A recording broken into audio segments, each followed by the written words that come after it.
సహోదరులు అతని కిషోర్ గారు మనకి వర్తమానాన్ని అందిస్తారు. కూడి వచ్చిన మీ అందరికీ ప్రభు రక్షకుడైన యేసుక్రీస్తు వారి నామములో వందనాలు తెలియజేస్తూ ఉన్నాము. ముఖ్యంగా ఈ చర్చి బిల్డింగ్ నిర్మాణంలో ప్రత్యక్షంగా పరోక్షంగా ఎంతమంది అయితే ప్రయాసపడ్డారో వాళ్ళందరినీ అభినందిస్తూ ఉన్నాం. ఎందుకంటే చర్చి బిల్డింగ్ ఇంత పెద్ద బిల్డింగ్ కడతారని చెప్పేసి దాదాపు ఊహించి ఉన్నాం. మనం మొదట్లో వచ్చినప్పుడు చాలా గుంటలో ఉండేది. ఇందాక ఆల్రెడీ చెప్పారు, గోడలన్నీ కూడా పగుళ్ళు, రేకులు, దాన్ని తీసేస్తే ఎలా అనేటువంటి ఆందోళన కూడా ఉండేది, తీయలేనటువంటి పరిస్థితి. కానీ దాన్ని తీసిన తర్వాత ఇంత పెద్ద బిల్డింగ్ కట్టడం అనేటువంటిది అది కూడా క్రీస్తుగారికి ఎక్కడో పైనుంచి వస్తే దొంగ దగ్గర నుంచి వస్తే అనేటువంటి ఒక నానుడు ఉంది.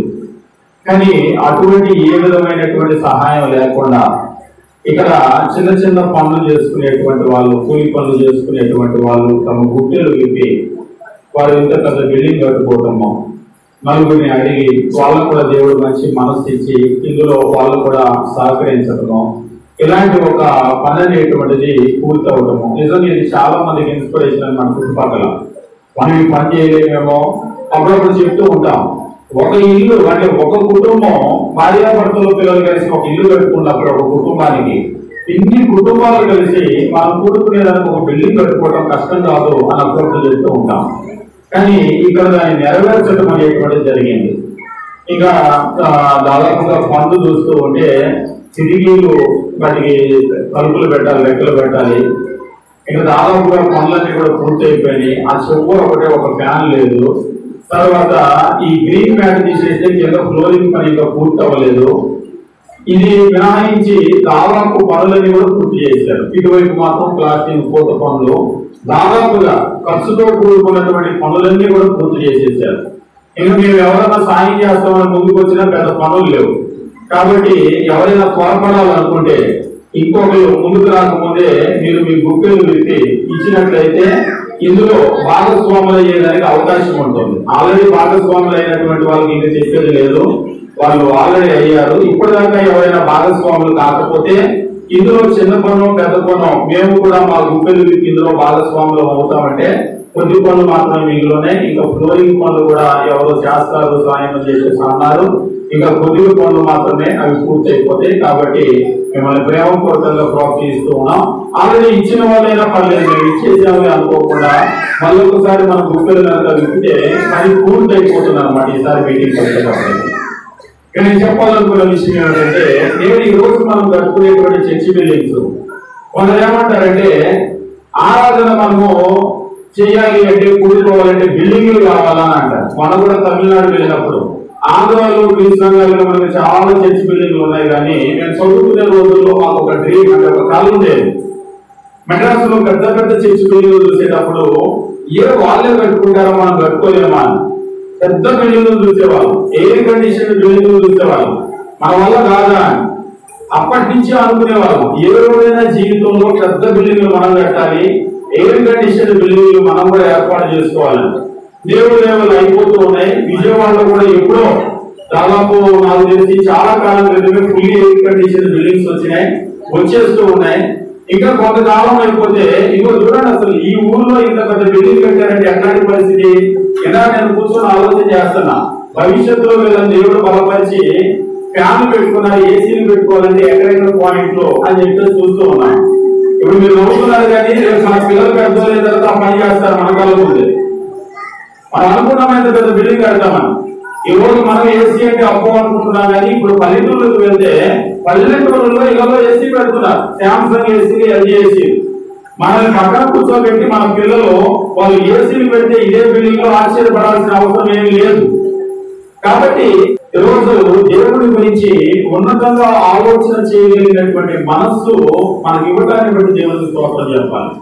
ఒకప్పుడు సందాగానే జేబులో అడుగులు ఎక్కేవారు. నేను చెప్పింది మీకు అర్థమై ఉంటుంది. అడుగునంటే ఏముంటుంది, పెద్ద పెద్ద నోట్లు, 100 నోట్లు, 500 నోట్లు, ఆ రోజుల్లో 1000 నోట్లు అట్లాంటివి ఉంటాయి, అంతే కదా.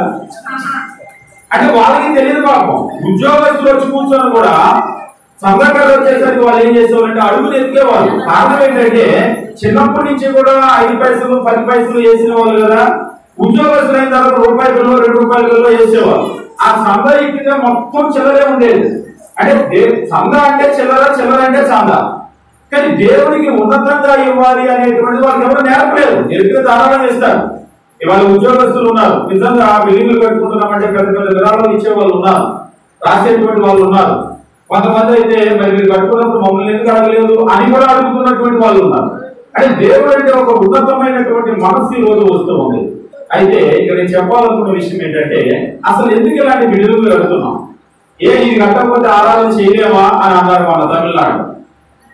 ఎందుకు ఈ బిల్డింగ్లు కడుతున్నాం అంటే మేము కట్టగలము అని చూపించుకోవడానికేనా?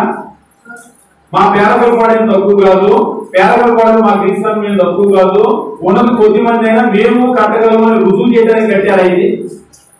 మరి ఎందుకు కట్టారు? ఒకవేళ ఎవరైనా అడిగారు అనుకోండి, ఇంత బిల్డింగ్ ఈ ఊర్లో అవసరమా అని అడిగారు. నిజంగా పెద్ద 2 కార్లు రావడానికి రోడ్డు కూడా సరిపోదు. ఒక కారు వస్తే ఒక కారు పక్కన తొక్కుకోవడానికి. మరి ఇంత చిన్న రోడ్లో నుంచి వచ్చి ఇంత పెద్ద బిల్డింగ్ మీకు లోపల అవసరమా అంటే ఎందుకు కట్టాము? అసలు కట్టడంలో ఉన్నటువంటి ఉద్దేశం ఏంటి? దేవుడిని ఆరాధన అంటే బిల్డింగ్ లేకపోతే ఆరాధన ఉండదు. ఇది కట్టేటప్పుడు ఇదిలోకి ఏమో రాలేదు కదా, ఎక్కడో ఆరాధన చేసుకుంటున్నాం కదా. మనలోనే కొంతమంది బాగు చేస్తారు, చెట్టు కింద కూడుకోవచ్చు, అక్కడ కూడుకోవచ్చు, రోడ్డు మీద కూడుకోవచ్చు, కూడుకోవచ్చు కదా. మన తమిళనాడు వెళ్ళినప్పుడు మేము డిస్కస్ చేస్తూ ఉన్నాం. ఎందుకు అంటే నార్త్ కాదు, సౌత్ తమిళనాడు, మెడ్రాస్ నుంచి ఒక 400-500 కిలోమీటర్లు వెళ్ళిపోతే కోయంబత్తూరు కానీ మధురై కానీ ఈ ప్రాంతంలో కొంతమంది ఒకవేళ చూసుకుంటారేమో, అటువైపు వెళ్తే పెద్ద చెట్టు బిల్డింగ్ లేవు, ఈ ప్రాంతాలు అసలు లేవు, అసలు స్థలాలే లేవు. వాళ్ళు ఎక్కడ కూడుతున్నా అయిపోతుంది కదా అని అంటున్నారు. అయిపోతుంది, మరి బిల్డింగ్ ఎందుకు కావాలి? ఈ చరిత్ర కనుక మనం చూసినట్లయితే అసలు చర్చి బిల్డింగ్లు దగ్గర ప్రారంభం కాలేదు. మొట్టమొదట సువార్తను ప్రకటించింది యూదులు, మొట్టమొదట కన్వర్ట్ అయి వచ్చినటువంటి యూదులు. వాళ్ళకు ఒక అలవాటు ఉండేది. ఏమిటి అలవాటు అంటే, యూదులు ముందు కనుక వెళ్ళినట్లయితే సమాజ మందిరాలు అని కట్టుకొని, మనకి ఇప్పుడు అశోక్ గారు చెప్పారు, అది మందిరాన్ని గురించి చెప్పారు, గుడారమో మందిరమో. అయితే ఆ తర్వాత ఏమైందంటే మనం గమనించినప్పుడు చరిత్రలో, ఆ చరిత్ర నేను చెప్పడం డేట్స్ అవేమి, మీరు BC 606వ సంవత్సరం మొదటిసారి ఇజ్రాయేలీలు చెరకు వెళ్ళిపోయారు, బబులోన్ క్యాప్టివిటీ చెరకు. 598లో రెండోసారి, 586లో మూడోసారి, మొత్తం వాళ్ళందరూ చెరకు వెళ్ళిపోయారు. యెరూషలేము ఇక్కడే ఉంది, వాళ్ళందరూ బబులోన్ వెళ్ళిపోయారు. ఇప్పుడు బబులోను వెళ్ళిపోయినటువంటి వాళ్ళు మరి కూడుకోవాలంటే ఎక్కడ కూడుకోగలుగుతారు? మందిరమేమో యెరూషలేములో ఉంది, వీళ్ళేమో వేరే దేశం వచ్చారు. ఇప్పుడు ఎక్కడ కూడుకోగలుగుతారు? అందుకనే మీరు గమనించండి, మీరు చరిత్రలో కనుక చూసినట్లయితే బైబిల్ చదువుతూ వస్తే ఆది, నిర్గమ, లేవి, సంఖ్య, ద్వితి, ఇక తర్వాత మీకు నిర్గమకాండంలో గుడారాన్ని వేయమని చెప్పేసి దేవుడు చెప్పాడు. వాళ్ళు గుడారాన్ని వేశారు. నిర్గమకాండం చివరికే అది నిలవబెట్టినట్లుగా ఉంటుంది. సంఖ్యాకాండంలో డీటెయిల్స్ ఉంటాయి. ఇక తర్వాత ముందు కనుక వచ్చినట్లయితే గుడారమే ఉంది, ఇంతకాలం నేను పెద్ద ప్యాలెస్ లో ఉన్నాను అని గొర్రెలు కాచుకునేటువంటి ఆయన రాజైన తర్వాత దావీదు ఆలోచన చేసి ఒక మందిరాన్ని కట్టాలన్న ఆలోచన. కానీ దేవుడు నీ చేతులు రక్తంతో తడిసిపోయి నువ్వు కట్టొద్దు, నీ కుమారుడు నేను కట్టించుకుంటాను. మొత్తానికి సిద్ధపరిచింది నేనే అయినా సరే, అప్పుడు దాకా గుడారంలో ఉన్నటువంటి ఆ యొక్క ప్రత్యక్ష గుడారం అని అందులో ఉన్నటువంటి ఆ సామాగ్రి ఆ ప్రాంతంతో కూడా ఇప్పుడు ఏమైందంటే ఒక పెద్ద బిల్డింగ్ సాలమోన్ టెంపుల్ లోకి వచ్చింది. అయితే వచ్చినటువంటి ఆ సాలమోన్ టెంపుల్ ఇప్పుడు నేను చెప్పాను కదా, ఆ బబులోను వాళ్ళు వచ్చి ఇక్కడ ఉన్నటువంటి ఇశ్రాయేలీలందరినీ కూడా ఇర్మియా గ్రంథం చదివేటప్పుడు ఆ టెంపుల్ ఆ మందిరం అంతా కూడా పడగొట్టేసి దాన్ని అగ్ని చేత కాల్ చేసి వాళ్ళందరినీ కూడా బబులోను తీసుకొని వెళ్ళిపోయారు. మరి ఇక్కడికి వచ్చిన తర్వాత ఇప్పుడు వాళ్ళు ఎక్కడ కూడుకుంటారు? అందుకనే మనకు అప్పటిదాకా ఎక్కడ సమాజ మందిరాలు అనేటువంటి కనబడవు, సినగోగ్స్. మీరు కొత్త నిబంధనలోకి వచ్చేసరికి క్రీస్తు ప్రభువు దగ్గర నుంచి సమాజ మందిరానికి వెళ్ళటము, సమాజ మందిరంలో బోధించటము, తర్వాత అపోస్తులైనటువంటి పౌలు కూడా ఎక్కడికి వెళ్ళినా సమాజ మందిరంలోకి వెళ్ళటము మనకు కనబడుతూ ఉంటాయి. అసలు ఈ సమాజ మందిరాల ఉనికి ఎక్కడి నుంచి వచ్చింది? ఒకసారి ఒకరు అడిగారు, అసలు ఈ సమాజ మందిరాలు కట్టమని దేవుడు ఎక్కడ చెప్పాడండి? రిఫరెన్స్ ఎక్కడ? No reference. సమాజ మందిరం కట్టమని ఎక్కడ రిఫరెన్స్ లేదు. గుడారానికి ఉంది, సాలమోన్ టెంపుల్ కి కూడా ఉంది. కట్టేటువంటి విషయాల గురించి కొన్ని డీటెయిల్స్ ఉన్నాయి, కానీ సమాజ మందిరం యొక్క డీటెయిల్స్ ఎక్కడ ఉండవు. అసలు వాటి ఆవిర్భావం ఎక్కడ ఉండదు. ఎక్కడి నుంచి అవి ప్రారంభమైనవి అంటే అవి యూదులు బబులోనుకి వెళ్ళిపోయిన తర్వాత వాళ్ళు అక్కడ వాళ్ళందరూ కూడా కూడుకోవడానికి ఈ సమాజ మందిరాన్ని ఏర్పాటు చేస్తున్నారు. ఇక తర్వాత వాళ్ళ శరణించి బయటకు వచ్చిన తర్వాత కూడా యెరూషలేములో మందిరం ఉన్నా కానీ ఏ ఊర్లో వాళ్ళు ఆ ఊర్లో కూడుకోవడానికి సమాజ మందిరాలు ఏర్పాటు చేస్తున్నారు. అందుకనే క్రీస్తు ప్రభువు దగ్గర మీరు చూసినట్లయితే నాజరేతు వెళ్తే సమాజ మందిరం ఉంది, కపెర్నహూము వెళ్తే సమాజ మందిరం ఉంది. ఏ ఊరు వెళ్ళినా కానీ అక్కడ సమాజ మందిరాలు ఏర్పాటు చేస్తున్నారు. అది ఇప్పుడు మనము లోపలికి వెళ్ళబోతూ ఉన్నాం ఈ లెసన్ లో. అసలు ఈ సమాజ మందిరాలు ఎందుకు ఏర్పాటు చేసుకున్నారు? వాళ్ళ ఉద్దేశం ఏంటి? మన ఉద్దేశం ఏంటో తెలియాలంటే వాళ్ళ ఉద్దేశం ఏంటో తెలియాలి. అసలు వాళ్ళు సమాజ మందిరాలు ఎందుకు ఏర్పాటు చేసుకునేవాళ్ళు? ఎప్పుడు సమాజ మందిరాల గురించి తెలిసినటువంటి వాళ్ళు సమాజ మందిరాలు ఎందుకు ఏర్పాటు చేసుకునేవాళ్ళు? సినగోగ్స్. సమాజ మందిరాల గురించి బాగా అధ్యయనం చేసిన వాళ్ళు చెప్పండి. అసలు సమాజ మందిరం అనేటువంటి స్ట్రక్చర్ ఎట్లా ఉండేది? సమాజ మందిరంలో అసలు ఏ ఉద్యోగస్తులు ఉండేవాళ్ళు? సమాజ మందిరానికి అసలు ఎట్లా కట్టించేవాళ్ళు? కాంట్రిబ్యూషన్స్ ఎట్లా కలెక్ట్ చేసేవాళ్ళు? దాని లోపల ఎవరెవరు పనిచేసే వాళ్ళు ఉండేవాళ్ళు? అసలు ఈ సమాజ మందిరం ఏ పని కొరకు వాళ్ళు నిర్వహించేవాళ్ళు? దీని ద్వారా సమాజానికి ఉన్నటువంటి బెనిఫిట్స్ ఏంటి? ప్రైవేట్ స్కూల్ కాలేజీలో చదివినటువంటి వాళ్ళు చెప్పాలి. ఏమిటి అసలు ఇవన్నీ కనుక బయటకు వస్తే ఇప్పుడు ఇవన్నీ బయటకు వస్తాయి మనకు. ఎందుకు సమాజ మందిరం? ఎందుకంటే ఇవాళ చాలా చర్చ్ బిల్డింగ్ అసలు ఎందుకు కడుతున్నాం అనే పర్పసే తెలియదు. ఆదివారం వచ్చి కూర్చొని వేసి వెళ్ళిపోవడానికి ఏమో ఆ 2 గంటలకేనేమో అనుకుంటున్నారు. అందుకనే ఆదివారం 2 గంటలు అప్పుడు తాళాలు తీసుకొని అప్పటికప్పుడు పూర్తి చేసుకొని అప్పటికప్పుడు 4 సాపులు వేసుకొని కుర్చీలు వేసుకొని ఆరాధన అయిపోయి ఆమె నాన్నగానే అందరూ వెళ్ళిపోతే మళ్ళీ తాళాలు వేసి వెళ్ళిపోతారు. మళ్ళా ఆదివారం అయ్యేదాకా తాళాలు తీయనటువంటి చర్చ్ బిల్డింగ్స్ ఉన్నాయి. అసలు ఎందుకు వరకు సమాజ మందిరము ముఖ్యంగా 3 పనులు చేయడానికి వాళ్ళు ఏర్పాటు చేసుకున్నారు. అందులో మొట్టమొదటిది ఏమిటి అంటే బబులోను వెళ్ళిపోయిన తర్వాత వాళ్ళందరూ కూడా కూడుకోవడానికి ఒక దగ్గరకు చేరుకోవడానికి సమాజ మందిరాలు అనేటువంటివి ఉండేవి. రెండవది ఏమిటంటే అక్కడ కూడుకొని వాళ్ళు ఆరాధన చేసుకునే వాళ్ళు. మూడవది ఏమిటి అంటే అక్కడ వాళ్ళు కూడుకొని దేవుని వాక్యాన్ని నేర్చుకునేవాళ్ళు. ఎడ్యుకేషన్ అంటే లోక సంబంధమైన ఎడ్యుకేషన్ కాదు. దేవుని వాక్యాన్ని వాళ్ళ పిల్లలకు రాబోయేటువంటి తరాలకు అందించేటువంటి ఒక ఇన్స్టిట్యూషన్ అన్నమాట సమాజ మందిరం అనేటువంటిది. 3 విషయాలు మళ్ళీ నేను చెప్తున్నాను. ఒకటి వాళ్ళకు కూడుకునేదానికి, రెండవది దేవుడు అక్కడ ఆరాధన చేసుకునేదానికి, మూడవది ఆరాధన అంటే మళ్ళీ బలులు అవన్నీ మీరు ఊహించుకోవచ్చు, అవి యెరూషలేము మందిరంలో. మూడవది అక్కడ దేవుని యొక్క వాక్యాన్ని నేర్చుకునేటువంటి ఒక స్థలం అన్నమాట. ఇక నేను ఎక్కువగా వచ్చినది చెప్పడం, మనకి దాదాపుగా 12 గంటలు ముగించుకుందాం అని అన్నారు. కానీ వాతావరణం చల్లగా ఉంది కాబట్టి ఇంకాసేపు కూర్చుందాం. 12:30 మనం ముగించుకోవడానికి ప్రయత్నం చేద్దాం. ఇక్కడ ముఖ్యంగా నేర్చుకునేటువంటి దేవుని వాక్యాన్ని నేర్పించేటువంటి ఒక స్థలాలు. అందుకే క్రీస్తు ప్రభు కూడా వెళ్ళినప్పుడు ఆయన వాక్యాన్ని తీసుకోవటం, గ్రంథపు చుట్ట తీసుకోవటం, అక్కడ చదవటం. లూకాసు వార్తలో మనం చూస్తామా అంటే అపోస్తలుడైన పౌలు వెళ్ళినప్పుడు కూడా అక్కడ సమాజ మందిరంలో వెళ్ళి బోధించేవాడు. అంటే దేవుని వాక్యం బోధించడం అనేటువంటిది ఉండేది. ఈ 3 కార్యాలు కూడా అక్కడ జరిగాయి. అవును, నిజంగానే ఒకవేళ మీరు ఆలోచన చేయండి, సమాజ మందిరాలే కనుక బబులోను చెరలో వాళ్ళు ఏర్పాటు చేసుకోకపోతే ఇజ్రాయేల్ జనాంగం ఎక్కడుండేది? ఎప్పుడైనా ఊహించగలరా? బబులోను చెరలో వాళ్ళు 70 సంవత్సరాలు ఉన్నారు. ఈ 70 సంవత్సరాల్లో వాళ్ళు సమాజ మందిరము అనేటువంటి కట్టుకోలేదు. యూదులందరూ ఒకటిగా కూడుకోలేదు, అలవాటు లేదు అనుకోండి. దేవుణ్ణి ఆరాధించడం లేదు, దేవుడి వాక్యం నేర్చుకోవడం లేదు. 70 సంవత్సరాల తర్వాత ఆ యూదుల పరిస్థితి ఎలా ఉండేది? ఒకటి, కూడుకోవడం లేదు అంటే ఎవరితో వెళ్ళిపోయి చల్లాచెదురు అయిపోయావు. ఇప్పుడు కూడా మీరు చూడండి, కొంతమంది హిందువులు ఏం చేస్తారంటే వాళ్ళ గుడి ఎక్కడైతే ఉంటుందో చుట్టుపక్కల అంతా కూడా వాళ్ళు స్థలాలు కొనుక్కొని ఇల్లు కట్టుకుంటారు, లేదా వాళ్ళు కట్టుకున్న ఇళ్ళ మధ్యలో ఒక గుడి కట్టుకుంటారు. అంటే దాని చుట్టూ వాళ్ళు ఉంటారు. మీరు ఏ ఊరైనా వెళ్ళండి, ఒక మసీదు ఉంది అంటే దాని చుట్టూ ఖచ్చితంగా ముస్లిమ్స్ ఉంటారు, లేకపోతే మసీదు రాదు, లేదా వాళ్ళ మధ్యలో ఒక మసీదు కట్టుకుంటూ ఉంటారు. అంటే ఇదంతా కూడా ఏమిటి అంటే వాళ్ళ దేవుడిని వాళ్ళు ఆరాధించుకోవడానికి ప్రజల మధ్యలో వాళ్ళు ఉపయోగిస్తూ ఉంటాయి. యూదులు కూడా మీరు కనుక గమనించినట్లయితే ఎక్కడికైనా వెళ్ళి ఒక ఊర్లో సమాజ మందిరం చూశారు అంటే వెంటనే ఏం గుర్తు రావాలి? అక్కడ ఆ చుట్టుపక్కలంతా యూదులు ఉన్నారు. అందుకనే ఫస్ట్ పౌలు గారు వెళ్ళగానే సమాజ మందిరం ఊర్లో ఎక్కడ ఉందో అక్కడికి వెళ్ళేవాడు. మీరు ఎక్కడికైనా వెళ్ళగానే ఒక మసీదు కనబడింది అంటే దాని అర్థం ఏంటి? ఈ ప్రాంతంలో ఎవరు ముస్లింస్ లేదనా? వెంటనే ఏమర్థం అవుతుంది? చాలా మంది ఉన్నారు అని అర్థం, అంతేనా?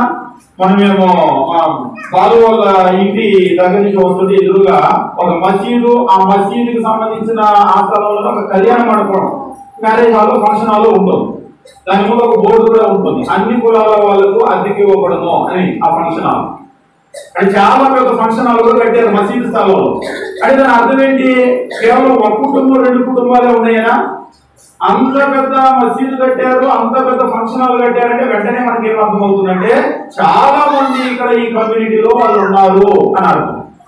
ఎందుకు ఈ విషయం చెప్తున్నానంటే ఒక్కోసారి మనం చాలా మంది క్రైస్తవులు ఉంటాం, కానీ గుడిసి కూడా వేయలేము. ప్రార్థన అంటే వాళ్ళ ఇంటి వరండాలో, వీళ్ళ ఇంటి వరండాలో పెట్టుకోవడం అనేది ఎట్లాంటి దౌర్భాగ్యమైన పరిస్థితి. నిజంగా దేవుడు కానటువంటి వాళ్ళ కొరకు వాళ్ళు ఎంతో, వాళ్ళ సమాజం అంతా కూడా కలిసి ఎంతో పెద్ద పెద్ద కట్టడాలు కడుతూ ఉంటే, నిజమైన జీవం కలిగినటువంటి దేవుడి కొరకు మనం బిడ్డలుగా ఉండి కూడా 10 మంది ఉండి మనం ఒక స్థలాన్ని ఏర్పాటు చేసుకోలేనటువంటి దుస్థితిలో ఈ రోజు మనం ఉంటూ ఉన్నాం. కాబట్టి ఇవి మనం కట్టుకోవడం ఎందుకు అంటే, ఇలాంటిది ఒకటి కట్టిన తర్వాత ఏమవుతుందంటే చుట్టుపక్కల ఉన్నటువంటి వాళ్ళందరూ కూడా అక్కడ కూడుకోవడం జరుగుతుంది. ఇవాళ కూడా మనము మా మధ్యలో మీరు చర్చి కట్టొద్దంటారు కొంతమంది. ఎందుకు? కొన్ని విషయాలు ఉన్నట్టుగా మాట్లాడేస్తాను నేను. మన మధ్య తూర్పుగోదావరి జిల్లాలో కడుతూ ఉంటే వాళ్ళందరూ కూడా ఒక అగ్రవర్ణస్తులు అడ్డుకున్నారు, మీరు ఇక్కడ కట్టడానికి లేదు, ఇది కనుక కట్టారంటే అలాగే జనం అంతా కూడా మా బజార్లోకి వస్తారు, అలాగే జనం ఇదే మాట అన్నారు. మీరు కనుక ఇది కట్టారంటే ఇప్పుడు ప్రాంతానికి ఎవరు వస్తారు? ఆ తక్కువ కులం వాళ్ళు అందరూ వస్తారు, మా బజార్లో నుంచి వస్తారు. అలా రావడానికి లేదు, అలా రావాలంటే మీరు కట్టబెట్టే కదా. ఇప్పుడు కూడా ఆపేశారు వాళ్ళు. అంటే అవును, నిజమే, వాళ్ళు చెప్పింది నిజమే. ఖచ్చితంగా అక్కడ కడితే ప్రార్థనాది ఊర్లో ఆ దేవుడిని నమ్మినటువంటి వాళ్ళందరూ అక్కడికి వస్తారు. వచ్చేటువంటి ఒక కేంద్రంగా అది ఉంటుంది. మీరు గమనించండి, ఒకసారి ఎంత పెద్ద చర్చి బిల్డింగ్ మనం కడుతూ ఉంటామో అంత పెద్ద స్థాయిలో జనాలు అక్కడ కూడుకుంటారు. ఎందుకంటే కూడుకోవడానికి స్థలం ఉంది కాబట్టి. ఉదాహరణకి మేము కూడా విజయవాడ అంత ముందు చూసాం, మనం ఒక చిన్న షెడ్ వేసాం, 60 మందో 70 మందో అందులో పడతారు. 100 మంది రాగలుగుతారా? వచ్చి అక్కడ మెట్ల మీద 4 రోజులు కూర్చుంటారు, లోపల స్థలం లేదుగా అని మానేస్తారు. అదే మీరు 100 మంది బిల్డింగ్ బిల్డింగ్ కట్టారనుకోండి, 100 మంది రాగలుగుతారు, 1000 మంది రాలేదు. 1000 మంది వచ్చేటువంటి బిల్డింగ్ కట్టగలిగితే, ఒకసారి నేను చెప్తాను, మనం ఎంత పెద్దవాళ్ళం అవ్వాలి, ఎంత మనం విస్తృత స్థాయిలో మనము కూడుకోవాలి అనేటువంటిది, మన విజన్ అనేటువంటిది ఈ గోడల మధ్యలోనే ఉంటుంది. నిజంగా ఇంత పెద్దది కట్టారు అంటే రాబోయే రోజుల్లో ఇంతమంది ఇక్కడ కూడుకోవాలి, కూర్చోవాలని అర్థం, అంతే కదా. అలాంటి ఆలోచన లేకుండా మురిగిన డబ్బులు నేను చెప్పేసి కట్టారు, లేకపోతే ఇచ్చేవాళ్ళు ఇస్తున్నారు, అప్పు ఇచ్చేవాళ్ళు ఇస్తున్నారని కట్టారు. నిజంగా చాలా అప్పులు చేశారు, చాలా ఇబ్బందులు పడి ఇది కట్టారు. అంటే ఇది మనకి ఎందుకు అంటే, మొట్టమొదటి విషయము ఎక్కడ ఉన్నా కానీ మనం ఒక చోట కూడుకోవాలి. ఇందులో నేను మీకు చెప్పాలనుకున్న విషయం ఏమిటంటే, ఇప్పుడు దాకా మీరు ఎంతమంది కూడుకున్నారు? ఇంతకు ముందు ఇక్కడ రేపు షెడ్ లో ఉన్నప్పుడు, ఇప్పుడు ఈ దేవుడిని నమ్మినటువంటి వాళ్ళు ఒకవేళ నమ్మకపోయినా కానీ వాళ్ళందరినీ కూడా ఒక దగ్గరకు చేర్చేదానికి ఇప్పుడు దాకా మీరు దీన్ని కట్టడానికి కష్టపడ్డారు. జీవం లేనటువంటి రాళ్లతో ఈ గోడలు కట్టడానికి, బిల్డింగ్ కట్టడానికి కష్టపడ్డారు. ఇక మీద మనం దేని కట్టడానికి కష్టపడాలి? ఇంత బిల్డింగ్ కట్టినా కానీ ఇందులో 10 మంది 15 మంది 20 మంది కూర్చుంటే ఉపయోగం లేదు. 10 మంది 20 మంది కొట్టేది ఇంత పెద్దది, ఇంత కష్టపడి కట్టాల్సిన అవసరం లేదు. కాబట్టి రాబోయేటువంటి రోజుల్లో మన మీద ఉన్నటువంటి బాధ్యత ఏమిటి అంటే, అప్పుడప్పుడు పెద్ద బిల్డింగ్ చూసినప్పుడు దేవుడు మన మీద పెద్ద బొట్టు పెట్టాడు అనేది గుర్తుకు రావాలి. కొంతమంది అలా కాకుండా పెద్ద బిల్డింగ్ లో కూడా కూర్చుంటే ఒక పోల సరిపోయి అంతమంది కూర్చుంటారు. పట్టుకోవడమే పెద్ద కట్టుకుంటారు, కూర్చోవడమే లోపల 10 మంది 15 మంది కూర్చుంటూ ఉంటారు. కాబట్టి ఇందులో మనం మొట్టమొదటి బాధ్యత ఏమిటి అంటే, దీన్ని మనం నింపేదానికంటే ఎవరో ఒకరిని ఊక తెచ్చి దంచుకోవడం అనవసరం. నాణ్యమైనటువంటి విధులు అంటే నిజంగా దేవుని యందు విశ్వాసం కలిగినటువంటి ఒక సమాజాన్ని ఇక్కడ మనము సమకూర్చేటువంటి దానికి ప్రయత్నం చేయవలసినటువంటి అవసరం ఉంటుంది. రెండవది ఏమిటి అంటే, మనం దేవుణ్ణి ఆరాధించుకునేటువంటి ఒక స్థలం. ఎందుకు నేనే చెప్పాను, ఆరాధన అంటే చెట్టు కింద అవుదా, రోడ్డు మీద అవుదా అంటే అవుతుంది. ఎక్కడ కూర్చున్నా సంఘం అంటే మనమే. సంఘం అంటే నిత్యమైన గోడలతో కట్టే బిల్డింగ్ ఏం కాదు, మనం ఎక్కడ ఉంటే అదే సంఘం. కానీ మనకి కూడా రక్తమాంసములు కలిగినటువంటి ఒక శరీరం ఉంది కదా. ఈ శరీరము ఎండకి ఎండుతుంది, వాన తడుస్తుంది, మంచు తడుస్తుంది, ఈ శరీరం పాడవుతుంది. అందుకని ఏం కావాలి? ఇప్పుడు ఈ శరీరానికి ఒక గుడారం ఏదైనా కావాలి. మన ఆర్థిక పరిస్థితులు బట్టి ఆ గుడారం వేస్తూ ఉంటాం. ఉదాహరణకి మనకు ఆర్థిక స్తోమతలో బాగలేదనుకోండి, మునుపు మనం ఇల్లు కట్టుకునేటప్పుడు తాటాకి ఇల్లు కట్టుకునేవాళ్ళు, మట్టి గోడలు ఉండేవి, కింద కూడా మట్టితోనే అలిగేవాళ్ళు. మరి ఇప్పుడు ఎంతమంది మట్టిలో ఉన్నాయి? ఇప్పుడు చేతులు వేస్తానంటే ఎన్ని చేతులు వేస్తాయి? ఎవరికి లేవా? లేవు. ఇప్పుడు మన మట్టిలలో నుంచి దేవుడు మనల్ని ఆర్థికంగా దీవించాడు. దీవించి ఏం చేశాడంటే మనల్ని ఒక మెట్టు పైకి ఎక్కించాడు. మట్టిలు దాటిపోయినాయి, పెంకుటిల్లు దాటిపోయినాయి. ఇప్పుడు కొన్ని ప్రాంతాలు అయితే ఇంకా పెంకుటిల్లు చూస్తున్నాం పాతి కొన్ని జిల్లాల్లో. కానీ మన వైపు పెంకుటిల్లు కూడా ఇప్పుడు పెద్దగా లేవు. రేకులు వేసారు, రేకులు కూడా దాటిపోయినాయి. ఇప్పుడు అసలు ప్రభుత్వమే స్లాబ్లు ఇచ్చేస్తున్నారు. కాబట్టి ఏమైపోయింది అంటే మనం వీటిలోకి వచ్చాం. అప్పుడప్పుడు నేను చెప్తున్నాను, ఈ రోజు కూలి పని చేసుకునే వాళ్ళు కూడా స్లాబ్, ఆర్సీసీ స్లాబ్ ఉన్నటువంటి ఇల్లు, చర్చి బిల్డింగ్ మనం స్లాబ్ వేయలేకపోతే కూలోళ్ళ కంటే అనుకున్నాడు. అంతేనా? ఈ రోజు కూలి పని చేసుకునే వాళ్ళకు కూడా మట్టిల్లు, పెంకుటిల్లు, రేకులు లేవు. కూలి పని చేసుకునే వాళ్ళకు కూడా ప్రభుత్వాలు స్లాబ్ ఉన్న ఇల్లు ఇస్తున్నారు. మరి ఇంతమంది కూడుకోవడానికి మనం ఎలాంటి చేసుకోవాలి? అప్పుడప్పుడు కొంత రేకులు వేస్తానంటే నేను చెప్తాను, ఎట్టి పరిస్థితుల్లో రేకులు వేయొద్దు, నా రోజు ఆగండి, ఆగైనా సరే స్లాబే వేయండి. ఎందుకంటే ఇప్పుడు కూలి పని చేసుకునే వాళ్ళు కూడా రేకులు వేసే స్థితిలో లేరు, ప్రభుత్వాలు రేకులు ఇవ్వడం లేదు. కాబట్టి మనం దేవుడి దగ్గర ఇంకా ఆ వెనకబడతానని మన మనసులో చూపించదు. ఇక్కడ తీసేద్దాం ముందు, అసలు అటువంటివి ఇప్పుడు మనకు వద్దు. వేస్తే మనము ఖచ్చితంగా బిల్డింగ్లు మనం వేద్దాం, వెయ్యాలి మనం. ఎందుకు ఇది అంటే మన శరీరం కోసం, వాస్తవంగా మన శరీరం కోసం. ఈ అన్ని నిర్జీవమైనటువంటి గోడలు, రాళ్ళలో జీవం ఉండదని మనకు తెలుసు, మనం కూడుకోవడం కొరకే. మీరు పాత నిబంధనలో కనుక చూసినట్లయితే యెరూషలేములో ఒక మందిరాన్ని కట్టినప్పుడు దేవుని మహిమ అక్కడికి వచ్చినట్లుగా మనం చూస్తూ ఉన్నాం. ఇక ఈ రోజు భౌతికమైనటువంటి ఈ బిల్డింగ్ లో దేవుని యొక్క మహిమ వచ్చి ఉండటానికి అవకాశం లేదు. ఎందుకంటే ఈ రోజు జీవం కలిగినటువంటి దేవుని సంఘం ఎవరైతే మనమే, ఆయన మనలో ఉంటూ ఉన్నాడు. అంతేకాని ఇందులో కాదు. ఈ కట్టే బిల్డింగ్ మనకే అయినా సరే మనం ఖచ్చితంగా ఉన్నతంగా దీన్ని కట్టవలసిన. అందుకనే చూసినట్లయితే పైన సీలింగ్ చేశారు, ఆ సీలింగ్ లో లైట్లు పెట్టారు, చూస్తూ ఉన్నాను. కొన్ని చోట్ల లైట్లు ఆలోచన చేసినట్టున్నారు, కట్ చేసి మళ్ళీ పూడ్చారు. అయితే రాగానే అనుకుంటూ ఉన్నాం, లైట్లు పెట్టారు కానీ లైటింగ్ సరిపోలేదు, ఇంకా పెట్టాలి అని చెప్పేసి. అయితే చుట్టూ ట్యూబ్ లైట్లు వేశారు కాబట్టి లైటింగ్ సరిపోయింది. ఫ్యాన్లు కూడా చూసాం, ఆ చివర ఈ చివర మధ్యలో గాలి సరిపోదు, మధ్యలో వాళ్ళకి ఇంకా చెమటలు పట్టే పరిస్థితులే ఉన్నాయి, ఇవి కొంచెం దగ్గరికి రావాల్సిన అవసరం ఉంది అని ఆలోచన చేస్తూ ఉన్నాం. ఒకవేళ 3 ఫ్యాన్లు వేయాలి అనుకుంటే 12 mm రెక్కలు కాకుండా 1400 mm రెక్కలు ఉంటాయి, పెద్ద రెక్కలు, అవి అక్కడ దాకా వస్తాయి, అలాంటివి వేసి ఉండాల్సింది అని ఆలోచన చేస్తూ ఉన్నాం. అంటే నేను చేయటం కాదు, ఆల్రెడీ మీరు చేశారు. గోడ ఎట్లా ఉండాలి, కింద ఫ్లోర్ ఎట్లా ఉండాలి, పైన ఉన్నటువంటి ఇది ఎట్లా ఉండాలి, ఇదంతా ఆలోచన చేశారా? పెట్టిన ఇవి కూడా ఫ్యాన్లు కూడా మామూలు ఫ్యాన్లు కాదు, కొంచెం అందంగా ఉండే డిజైన్ ఫ్యాన్లు పెట్టారు. అంటే దేవుడి గురించి బాగా ఆలోచన చేశారు. లైట్లు కూడా సీలింగ్ లైట్లు పెట్టారు. అంటే మనం బాగా ఆలోచన చేస్తున్నాం దేవుడి గురించి, మంచిది. ఎందుకంటే మనం కట్టేటువంటి ఒక బిల్డింగ్ మనము కూడుకోవటం మాత్రమే కాదు, ఇక్కడ ఒక ఆరాధన కార్యక్రమం జరుగుతుంది.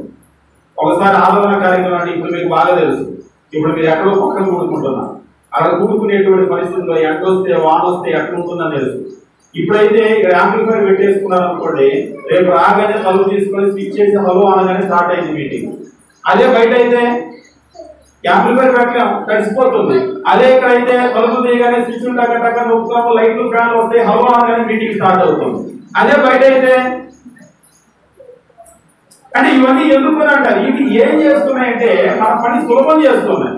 ఒకసారి కేజీ కుమార్ గారు చెప్పారు, ఆడిటోరియం పెద్దలు కట్టాలి అనుకున్నప్పుడు పెద్ద ఆడిటోరియం కనుక కడితే ఒక 1000-2000 మంది కూర్చుని ఆడిటోరియం కనుక కడితే అంతకుముందు పబ్లిక్ మీటింగ్స్ అంటే గ్రౌండ్ అంతా క్లీన్ చేసి అంతా కూడా టెంట్ వేసి అంతా లైట్లు కట్టి అంతా ఆడియో సిస్టమ్ కట్టి ఇదంతా ఒక 2-3 రోజుల పని, అదంతా కూడా ముందు నుంచి ఒక వారం పని కూడా ఉంటుంది. అదే ఆడిటోరియం కడితే పలుపు తీసి స్విచ్ చేసి హలో అంటే మీటింగ్ స్టార్ట్ అవుతుంది. 1000 మంది 2000 మంది మీటింగ్, ఎంత పని ఈజీ అయిపోతుందో చూడండి. అంటే ఇదంతా కూడా మనకి ఎందుకు బిల్డింగ్ లేకపోతే ఆరాధన జరుగుతుంది, జరుగుతుంది, చెట్టు కింద జరుగుతుంది, రోడ్డు మీద జరుగుతుంది, పట్టా వేసుకుంటే జరుగుతుంది. కానీ పని ఏమిటి అంటే ఇది చాలా సులభతరం అవుతుంది. రెండోది ఏమిటంటే చాలా సౌకర్యంగా మనకు ఉంటుంది. అంతేకాదు ఇప్పుడు నేను ఒక విషయాన్ని చెప్పి ముందుకు వెళ్ళిపోతాను, ఇది ఒకవేళ మీకు రెండోగానే ఉంటుంది. కొంతమంది మాత్రం చర్చి బిల్డింగ్ చూస్తే చర్చిపోతారు. నేను అట్లాంటి కాదు, అట్లాంటి కాదని మీరు అనుకుంటారు. మరి పల్లెటూరులో ఎలా ఉందో తెలియదు కానీ టౌన్లలో అయితే చర్చి బిల్డింగ్ చూసి వాళ్ళు వస్తారు. ముఖ్యంగా ఉద్యోగస్తులు ఉంటారు. మేము పలానా చోటకి వెళ్తున్నాం అని చెప్పుకుంటే వాళ్ళు గొప్ప అన్నమాట. అంటే ఆ బిల్డింగ్ ఎంత పెద్ద బిల్డింగ్ అయితే అంత గొప్ప వచ్చింది. అంటే లోకంలో ఉన్నటువంటి వాళ్ళు ఎలా ఉన్నారంటే ఇల్లు ఇవాళ వాళ్ళ స్థాయిని బట్టి ఇల్లు కడతారు. ఆ ఇల్లు వాళ్ళ స్థాయిని చూపిస్తుంది. అవునా కదా? ఇల్లు అనేటువంటిది ఏం చూపిస్తుంది? ఎమ్మెల్యే గారి ఇల్లు ఉంది అనుకోండి, ఆయన మాట్లాడి ఇల్లు కట్టుకుంటాడా? వాళ్ళ ఇంటికి ముందు బొమ్మ ఉంటుంది కదా, ముఖద్వారం అని చెప్పేసి అంటారు కదా, ఆ ముఖద్వారానికే కొన్ని లక్షలు ఖర్చు పెడుతూ ఉంటారు. ఎందుకని? ఒకసారి విజయవాడలో ఒక ఆర్ట్స్ కి సంబంధించిన, అంటే ఇంట్లో డెకరేషన్ ఉంటాయి కదా, అంటే గుమ్మాలకి వాటికి డెకరేషన్ ఉంటాయి కదా, ఆర్ట్స్ కు సంబంధించినటువంటి ఒక గ్యాలరీ ఉంటే దాన్ని చూడటానికి వెళ్ళాను. చూడటానికి వెళ్తే దానిలో మన సౌత్ ఇండియాలో పెద్ద పెద్ద ఇల్లు కట్టినటువంటి ఆ క్యాటలాగ్ అంతా అక్కడ పెట్టారు. పెడితే ఒక్కొక్క గుమ్మానికి వాళ్ళు డెకరేట్ చేసి, అంటే బ్రాస్ కానీ కాపర్ కానీ వాటి డెకరేషన్ ఉంది. ఆ డెకరేషన్ కి కొన్ని లక్షలు, 20-30 లక్షలు అవుతూ ఉంది. అది 4-5 లక్షలతో ఇల్లే కట్టుకుంటాడు కదా, ఏంటి తలుపులకి 20-30 లక్షలు పెడతారా? అవి చూస్తూ ఉంటే ఇవన్నీ కూడా ఇంత ఖరీదు అంటే సార్ అది ముఖద్వారంలోనే ఉంటుంది కదా ఆ స్టేటస్ అనేది అని అంటున్నాడు. దేని వరకు అది నిజంగా ఈరోజు మీరు చూడండి, లోకంలో ఉన్నటువంటి మనుషులు కనుక మనం చూసినట్లయితే కట్టేటువంటి బిల్డింగ్ అనేటువంటిది ఏమిటి అంటే స్టేటస్ చూపించడానికి కడుతున్నారు. అందుకనే కొంతమంది ఏమనుకుంటున్నారంటే తెలియక చర్చి బిల్డింగ్ కూడా పెద్ద బిల్డింగ్ అయితే మనకు గొప్పేమో అని అనుకుంటున్నారు. బిల్డింగ్లు ఎప్పుడు కూడా మనం గొప్ప కొరకు కట్టకూడదు. ఇంతకు ముందు చెప్పినట్టుగా సౌకర్యం కొరకు కొడితే మంచిదే, ఒకవేళ మన మీద ఎండ పడకూడదు, వాన పడకూడదు కడితే మంచిదే. కానీ బిల్డింగ్ లో మన స్టేటస్ చూపించామని చర్చి బిల్డింగ్ కడితే మాత్రమో అది మంచిది కాదు. ఇక్కడ మనం చూపించాల్సింది ఏమిటి అంటే మన ఆత్మీయ జీవితంలో క్వాలిటీ చూపించాలి, ఇందులో కాదు. ఎందుకే మాట చెప్తున్నారంటే ఈరోజు పెద్ద పెద్ద బిల్డింగ్లు కడుతూ ఉన్నారు చాలా మంది, కానీ అక్కడ దైవికమైనటువంటి విద్య లేదు, స్పిరిచువల్ ఎడ్యుకేషన్ అనేటువంటిది లేదు. అసలు సంఘాలు అనేటువంటివి కూడుకొని చేయవలసినటువంటి పని ఏమిటి? సంఘం కూడుకొని చేయాల్సిన పని ఏమిటి? ఎఫెసీయులకు రాసినటువంటి పత్రిక 4వ అధ్యాయం మనం గమనించేటప్పుడు దేవుని వాక్యం ఈ రీతిగా తెలియజేస్తూ ఉంటాడు. ఎఫెసీయులకు రాసిన పత్రిక 4వ అధ్యాయం మనం గమనించినప్పుడు 11వ వచనం అంతా మనం చూసినట్లయితే వచనం నుండి మనమందరము విశ్వాస విషయంలోనూ దేవుని కుమారుని గురించిన జ్ఞాన విషయంలోనూ ఏకత్వం పొంది సంపూర్ణ పురుషుల మగ వరకు, అనగా క్రీస్తు కలిగిన సంపూర్ణతకు సమానమైన సంపూర్ణత గలవారు మగ వరకు ఆయన ఇలాగ నియమించారు. సంపూర్ణ పురుషుల మగ వరకు, అనగా క్రీస్తు కలిగిన సంపూర్ణతకు సమానమైన సంపూర్ణత గలవారు మగ వరకు ఆయన ఇలాగ నియమించను. అంటే పరిశుద్ధులు ఎంతవరకు ఎదగాలట? ఇప్పుడు మన ఇంట్లో ఒక బిడ్డ పుట్టాడు అనుకోండి, ఆడపిల్ల మగ పిల్లలు వయసును బట్టి వాళ్ళు ఎదుగుతూ ఉండాలి, అంతేనా? ఒక వయసు వచ్చిన తర్వాత వాళ్ళు చదువు అయిపోయి వాళ్ళు పెళ్లి చేసుకోవాలి. పెళ్లి చేసుకున్న తర్వాత వాళ్ళు పిల్లల్ని అనేటువంటి పునరుత్పత్తి చేయగలిగినటువంటి స్థితికి వాళ్ళు రావాలి. ఆ తర్వాత వాళ్ళ పిల్లలు పెరగాలి, ఆ పిల్లలు కూడా పెళ్లి అవ్వాలి. చూస్తామా లేదా ఎదుగుదల? ఇప్పుడు క్రైస్తవులుగా మనలో కూడా మన దేవుడు ఏమి ఎదురు చూస్తున్నాడంటే ఎదుగుదల చూస్తున్నాడు. ఎంత పెద్ద బిల్డింగ్ నువ్వు వెళ్ళావు, ఎంత పెద్ద బిల్డింగ్ లో ఫ్యాన్ కింద కూర్చున్నావా, మెత్తడి సోఫా మీద కూర్చొని వచ్చావా అనేటువంటి దేవుడు చూడలేదు. నీ చర్చి బిల్డింగ్ అరెకరంలో ఉందా, ఎకరంలో ఉందా, ఎంత పెద్ద ఆర్చి పెట్టారు ఇది చూడలేదు దేవుడు. దీన్ని చూసి పరలోకంలోకి సరే నువ్వు పెద్ద బిల్డింగ్ లో నువ్వు మెంబరు కాబట్టి నువ్వు వెళ్ళు అని దాన్ని బట్టి మనల్ని పంపించడు. ఒకసారి ఒక భార్యాభర్తలు ఇద్దరు కూడా టీచర్లు వాళ్ళు అంటున్నారు, మేము అక్కడికి వెళ్తామండి ఆరాధనకండి. మీరు చాలా దూరం కదా మీ ఇంటికంటే, దూరమైన అక్కడికి వెళ్తామండి అని అంటున్నారు. అంటే ఆ బిల్డింగ్ పెట్టి వాళ్ళు కొత్తగా చెప్పుకుంటున్నారు. ఒకవేళ మీకు ఇది తెలుసుంటుందేమో, కొన్ని పెద్ద పెద్ద బిల్డింగ్స్ ఏం చేస్తూ ఉంటారంటే మేము అక్కడికి వెళ్ళాము అని చెప్పగానే అక్కడ మెంబర్స్ మీరు అమ్మో అనుకోవాలి. వాస్తవంగా మన ఆత్మీయ జీవితం ఎంత గొప్ప అనేటువంటిది మనం వెళ్ళే స్థలాన్ని బట్టో, అక్కడికి ఎవరెవరు వస్తారో, కొన్ని చోట్ల ఏంటంటే ధనం ఉన్నటువంటి వాళ్ళందరూ కూడా ఎక్కడైతే ఉంటారో అక్కడ ఉంటే వీళ్ళ గొప్ప. ఉదాహరణకి ఇప్పుడు ఎమ్మెల్యే గారు వచ్చారనుకోండి, ఎమ్మెల్యే గారి పక్కన నిల్చున్న ఫోటో దిగడం గొప్ప కాదు, కాదనే వాళ్ళు ఎవరు ఉంటే చేయొద్దండి. లేదా ఇక సీఎం జగన్మోహన్ రెడ్డి గారి పక్కన నిల్చున్న ఫోటో దిగడం అంటే ఇక అది మామూలు గొప్ప కాదు. ఒకవేళ అలాంటి అవకాశం వస్తే పెద్ద ఫోటో కట్టించి ఇంట్లో బొమ్మ ముందు పెడతాం. చూడదే జగన్ గారితో ఫోటో దిగావా అని అందరికీ తెలియాలి, అవునా కదా? ఇప్పుడు మన గొప్పలు ఎలా ఉంటాయి అంటే, గొప్ప గొప్ప మనుషులు ఉన్నారనుకోండి, కొంతమంది వాళ్ళకి పరిచయం ఉండదు, పక్కకెళ్ళి ఒక ఫోటో తీ అంటారు. అంటే వీళ్ళకి గొప్ప వాళ్ళు ఉన్న దగ్గరికి వెళ్ళకంటే వీళ్ళకి గొప్ప. నేను ఎందుకు ఈ మాట చెప్తున్నానంటే, కొంతమంది ఆత్మీయ జీవితంలో కూడా ఈ ధనవంతులు ఎక్కడైతే ఉంటారో ఆ చర్చి బిల్డింగ్ కి నేను ఆరాధనకి వెళ్తానంటే గొప్ప. కానీ దయచేసి అటువంటి గొప్పలకి ఎప్పుడు కూడా పోవద్దు. దేవుడు సంఘాన్ని ఏర్పాటు చేసినటువంటి ఉద్దేశం, మనం కూడుకునేటువంటి ఉద్దేశం ఏంటంటే, ఇక్కడ ఎంత ధనవంతులు ఉన్నారు అనే దాన్ని బట్టి మనకు గొప్ప రాదు, మనకు వచ్చేటువంటి వాళ్ళకి ఎన్ని మోటార్ సైకిళ్ళు ఉన్నాయి అనే దాన్ని బట్టి గొప్ప రాదు, ఈ చర్చికి ఎన్ని కార్లు వస్తున్నాయి అనే దాన్ని బట్టి గొప్ప రాదు. మరి దేన్ని బట్టి వస్తుంది? మన ఆత్మీయ జీవితాన్ని బట్టి. ఇక్కడికి ప్రార్థనకి వెళ్ళే వాళ్ళు ఎంత బూతులు మాట్లాడుతున్నారు. ఉదాహరణకి పెద్ద బిల్డింగ్ పెట్టారు, రేపు ఒకవేళ ఏసీలు కూడా పెట్టారు అనుకోండి, ఈ ఊర్లో ఇదే నెంబర్ 1 బిల్డింగ్, కానీ ఇక్కడికి ప్రార్థనకు వచ్చేలాగా పచ్చి బూతులు పెడుతున్నారు మీరు అనుకోండి. ఒకవేళ ఎంత మంచి పేరు వచ్చింది ఇక్కడికి ప్రార్థనకు వచ్చే వాళ్ళకి. అక్కడికి ప్రార్థనకి వెళ్తాను, అవ్వ అక్కడికి వెళ్తున్నావా అంటారు వెంటనే. ఇంక ఇది ఎంత పెద్ద బిల్డింగ్, ఎన్ని ఏసీలు ఉన్నాయి, ఏం మాట్లాడరు. ఎందుకు? అక్కడికి వెళ్ళే వాళ్ళు ఎక్కడ మాట్లాడతారు తెలుసా నీకు? నోడి పచ్చి బూతులు అక్కడగా వెళ్ళేది అనమాట. అవును, నిజంగానే. ఎందుకంటే మన ఆత్మీయ జీవితాన్ని బట్టి మనకు ఆ ఉన్నతమైనటువంటి స్థితి వస్తుంది. కానీ మనుషులు అలా కాదు. పేద బిల్డింగ్లు కడితే, ఫ్యాన్లు ఉంటే, ఏసీలు ఉంటే ఇందాక ఉండాలని అన్నారు కదా. అంటే ఇందాక ఉండాలనేటువంటిది మనము దేవుని గురించి గొప్పగా ఆలోచన చేయాలి. రోడ్డు మీద కూర్చున్నా, ఒకవేళ చెట్టు మీద కూర్చున్నా ఆరాధన గొప్పగా ఆలోచన చేయాలి. కానీ మన ఆత్మీయ జీవితం యొక్క గొప్పతనం దాన్ని బట్టి రాదు. మరి దేన్ని బట్టి వస్తుంది అంటే, క్రీస్తులో మనం ఎంతవరకు ఎదిగాము, క్రీస్తుని మనం ఎంతవరకు చూపించగలుగుతున్నాము. రాబోయే రోజుల్లో మీరు చేయాల్సింది ఏమిటంటే, ఒకటి ఇక్కడ అందరూ కూడా కూడుకోవాలి. ఈ సమాజం అందరినీ కూడా ఇక్కడ కూర్చోబెట్టాలి. చిన్నపిల్లల్ని కూర్చోబెట్టాలి, యవనస్తుల్ని కూర్చోబెట్టాలి, స్త్రీలను కూర్చోబెట్టాలి. ప్రతి ఒక్కరిని కూడా ఊరికి బిల్డింగ్ ఉంటే మాత్రం సరిపోదు. రాబోయే రోజుల్లో చాలా కార్యక్రమాలు మీరు చేయాలి. ఇప్పుడు ఈ బిల్డింగ్ మీరు ఆధారం చేసుకొని చిన్నపిల్లలందరికీ కూడా, ఇప్పుడు ఎండాకాలం వచ్చింది, చాలా చోట్ల VPSలు పెడుతున్నారు. చాలా చోట్ల కొంతమందికి ఆ సౌకర్యం లేదు, పెద్ద బిల్డింగ్ ఉంటే పెడతారు. ఒక చోట ఇలా చెప్పినట్టు 100 మంది 200 మంది పట్టే బిల్డింగ్ ఉంటే ఊర్లో ఉన్న పిల్లలందరినీ పిలిచి దేవుని వాక్యం చేస్తున్నారు. ఒకవేళ మనం బిల్డింగ్ లేకపోతే మనం ఏం చేయలేము.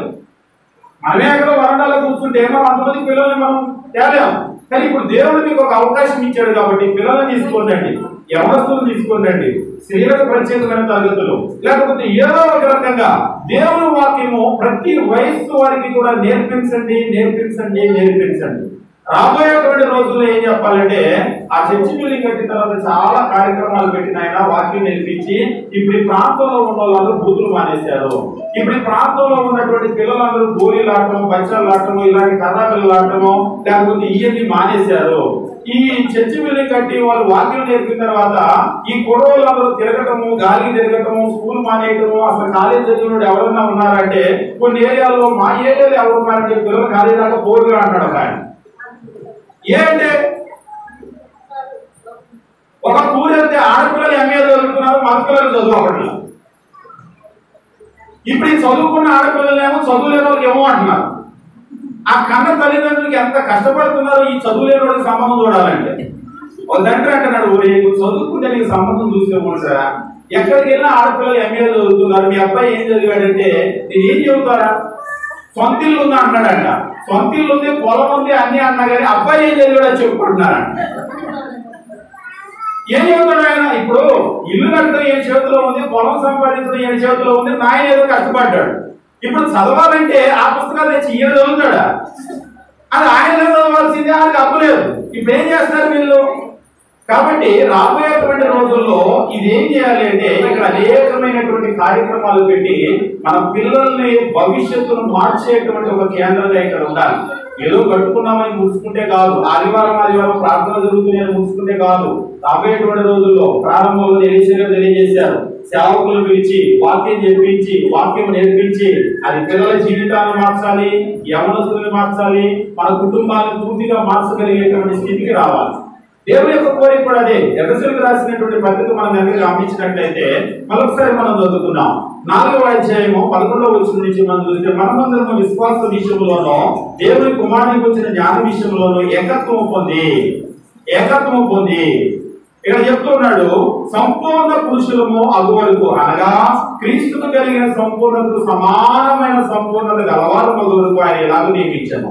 పరిశుద్ధులు సంపూర్ణులకు క్రీస్తు శరీరం అంటే క్రీస్తు యొక్క సంఘము క్షేమాభివృద్ధి చెందుటకు పరిచర్య ధర్మం జరుగుటకు ఆయన కొందరిని అపోస్తులుగా, కొందరిని ప్రవక్తలుగా, కొందరిని సువార్తికులుగా, కొందరిని కాపులుగా, ఉపదేశకులుగా నియమించారు. కాబట్టి మనం ఇక మీద పసిపిల్లలమై ఉండొద్దు అని అంటున్నాడు. ఇక మీద ఆత్మీయ జీవితంలో ఇక పిల్లల్లాగా ఉండొద్దు, ఎదుగుదాం. ఎంతవరకు ఎదగాలి?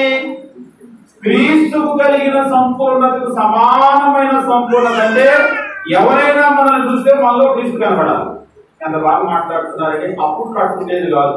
ఇప్పుడు పిల్లలు ఎంత మారిపోయారు, ఎంత గౌరవంగా ఉన్నారు, ఎంత బాగా చదువుకుంటున్నారు, ఎంత బాగా తల్లిదండ్రులు పెద్దలను చూసుకుంటున్నారు. ఒకప్పుడే వాళ్ళు ఉండేది కాదు. ఇదే ఇక్కడ ప్రార్థన పెట్టిన తర్వాత మేము ఒకసారి వరంగల్ జిల్లాలో ఒక ఫారెస్ట్లోకి వెళ్ళాము. అక్కడ ఒక ఆయన వచ్చి ఆయన అడుగుతూ ఉన్నాడు, సార్ మా ప్రాంతంలో గుడి కట్టాలి అని అడిగాడు పెద్ద ఆయన. అంటే చర్చి బిల్డింగ్ కట్టాలి అని అడిగాడు. చర్చి బిల్డింగ్ మీకు ఇంకా ఎక్కువ మంది లేదు కదా, ఎందుకంటే ఆయన ఒక 3 సార్లు చెప్తాడు, సార్ అది గుడి కడితే గుణం వచ్చిందండి మనుషులకి అని. గుడి కడితే గుణం వచ్చిందంట. నేను ఫస్ట్ టైం విన్నాను అది. గుడి కడితే గుణం రావడం ఏంటంటే ఎవరైనా ఎంత పనికి మాలైనా చూడండి, ఇప్పుడు తాగుబోతు తాగే అలవాటు ఉన్నా కానీ లోపలికి రమ్మంటే రాదు కాదు, ఇప్పుడు నేను తాగిన తర్వాత వస్తానంట. అందుకనే ఎప్పుడు తాగే వాళ్ళు కూడా డిసెంబర్ 25వ తారీఖు తాగరా. అది సాయంత్రం నుంచి ప్రార్థనకి వెళ్ళి వచ్చాక తాగుతారు, అది వేరే విషయము. కానీ ప్రార్థనకు వచ్చేటప్పుడు తాగరు. ప్రార్థనకు వచ్చేటప్పుడు తాగుతారు. గుట్కాలు కయ్యలు నవ్వే వాళ్ళు కూడా లోపలికి వచ్చి చర్చిలో నుంచి తుప్పు అని చెప్పేసి కిటికీలోంచి వసే వాళ్ళు మీరు చూసారా? ఒకవేళ నవ్విన అలవాటు ఉన్నా ప్రార్థనకు వచ్చేటప్పుడు మాత్రం నవ్వరు. అందుకనే మనకు లోకంలో మాల పెడుతూ ఉంటారు. కనీసం ఆ నెలలో 2 నెలలో 3 నెలలో అయినా ఆ వ్యసనాలకు దూరంగా ఉంటావు అయ్యా నువ్వు వెయ్యేది. దేవుని మీద భక్తే కాదు, కనీసం ఈ వ్యసనాలు పోతే నిజంగానే దేవుని దగ్గరకు వచ్చేటప్పుడు ఏంటంటే మన గుణం మారుతుంది. నేను ఇట్లా వెళ్ళకూడదు దేవుని దగ్గరికి, నేను దేవుని దగ్గరికి వెళ్ళేవాడిని ఇట్లా మాట్లాడకూడదు, నా జీవితం పెట్టుకు ఉండకూడదు. నిజంగానే ఒకసారి మనం కూడా ప్రార్థనకి రాకముందు నేనేంటి, ప్రార్థనకి రావడం మొదలయ్యాక నేనేంటి మీరు ఆలోచన చేసుకోండి. మీలో ఏ మార్పు రాలేదా? అంటే పెద్ద మార్పులు రాకపోవచ్చు, అసలు మార్పు రాలేదా? ఖచ్చితంగా వచ్చింది. ఎక్కడి నుంచి వచ్చింది ఇది? రాబట్టే వస్తూ మళ్ళా ప్రార్థన మానేస్తే మళ్ళా మనం మనిషి కాదు, పాత మనిషి అయిపోతాం. పాత మనిషి కంటే కూడా ఘోరంగా ఉంటాం. ఎందుకంటే ఒకసారి లూకాసు సువార్తలో చెప్తూ ఉంటాడు, ఒక ఇంట్లో నుంచి ఒక దెయ్యాన్ని వదలగొట్టిన తర్వాత అదేమో నీళ్లు లేని చోట ఎక్కడైనా దొరికిద్దేమో అని ఆకు తిరుగుతూ ఉంది, ఎక్కడా దొరకలేదు. మళ్ళా తిరిగి వచ్చేసరికి చక్కగా ఊడ్చి అమర్చి ఉండటం చూసింది, బాగా నీట్ గా ఉంది. ఇప్పుడు దెయ్యం అనుకుంది, ఎంత నీట్ గా ఉన్నటువంటి దీన్ని పాడు చేయాలంటే నా కోటి దెయ్యం వల్ల మంచి దెయ్యం వల్ల సాధ్యపడదు. అవును నిజంగా అక్కడ చెప్పాడు.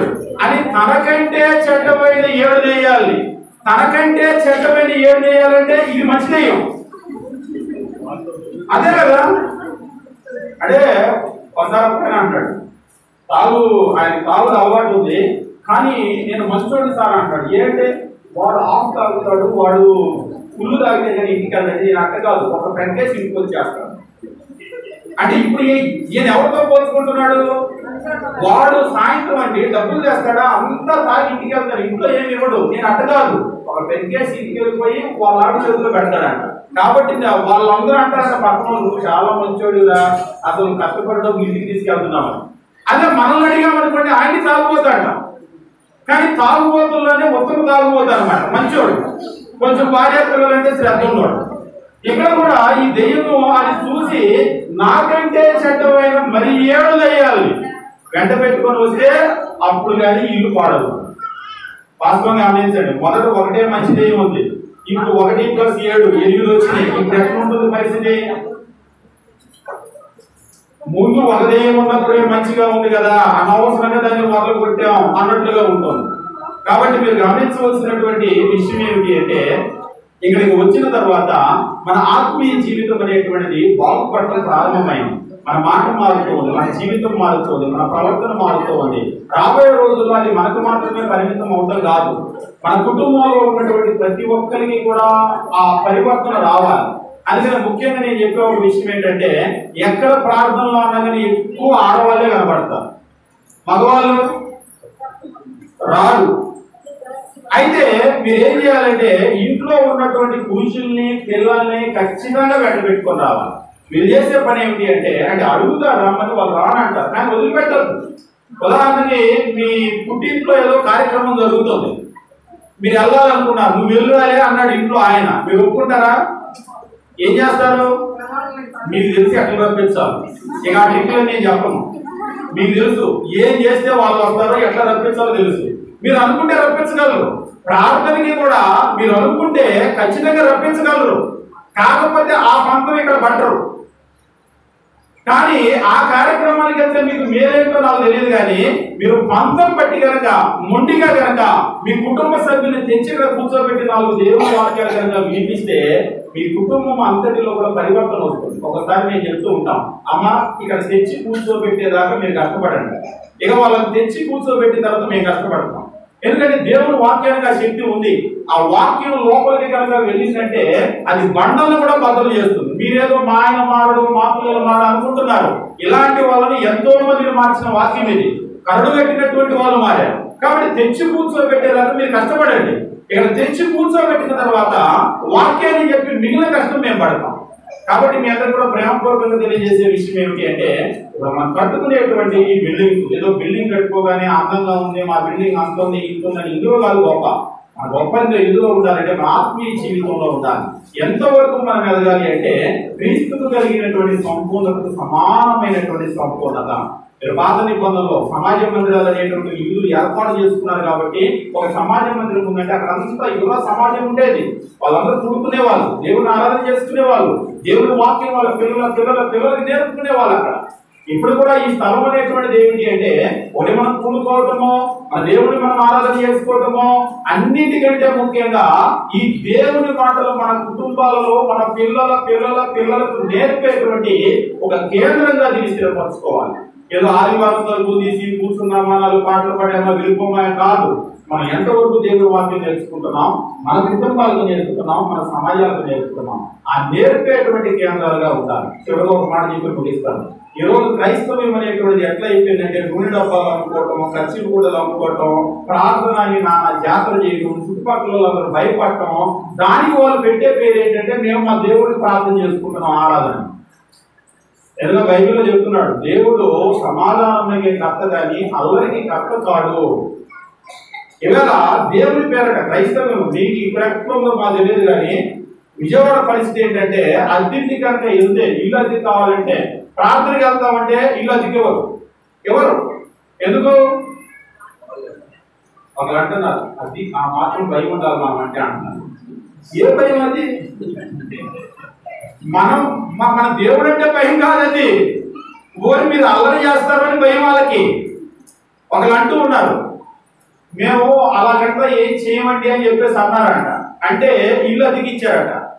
ఇల్లు అతికిస్తే రాత్రికి ప్రార్థన పెట్టుకుంటాం అన్నారంట. అట్లంతా ఉండదు కదా, మామూలు ప్రార్థన అనుకున్నారట.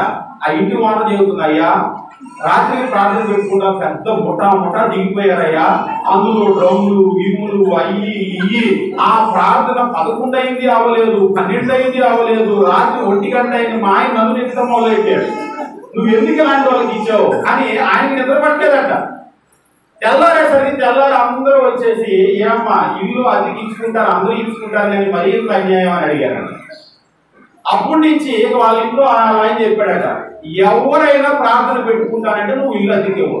ఇక మంచి ప్రార్థన, చెడ్డ ప్రార్థన, అల్లరి చేస్తాం, అల్లరి ఏది వద్దు, అది ప్రార్థన వాళ్ళకి ఇల్లు అతికేవు.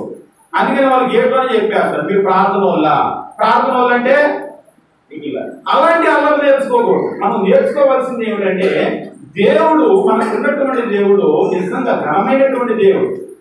మన ద్వారా మన జీవితాల ద్వారా ఆయన ఘనత ఇంకా అధికం అవ్వాలి, కానీ ఆయన మర్యాద తీసేటట్టుగా మనం ఉండకూడదు. నిజంగా కొన్ని సందర్భాలు ఇవాళ క్రైస్తవులు అనేటువంటిది కొన్ని టీవీ ఛానల్ చూస్తే చాలా దుఃఖంగా ఉంటాను. ఆ క్రైస్తవులు అవి చేస్తాము, అద్భుతాలు చేస్తాము, ఇవి చేస్తాము, రోగాలు తగ్గిస్తాము, TV9 లాంటి వాళ్ళు మా దగ్గరకు వచ్చి టెస్ట్ చేయండి, క్యాన్సర్ తగ్గింది అంటున్నారు కదా, టెస్ట్ చేద్దామా అంటున్నారు. నిజంగా తగ్గిందా? టెస్ట్ చేద్దామంటే రాదు మళ్ళీ మనగాలు. కాబట్టి అలాంటి అబద్ధాలు వద్దు, అలాంటి మోసాలు వద్దు. దేవుని వాక్యం ఏదైతే ఉందో ఉన్నదాన్ని ఉన్నట్లుగా మన కుటుంబాలకి, మన సమాజాలకు నేర్పి మన దేవుడికి గౌరవం తెచ్చేటువంటి ఒక సమాజంగా మనం అందరం కట్టబడదాం. అలా మనం ఉండటానికి దేవుడు మనల్ని, మన కుటుంబాలను దీవించను గాక. మీ అందరికీ వందనాలు తెలియజేస్తూ ముగిస్తూ ఉన్నాం.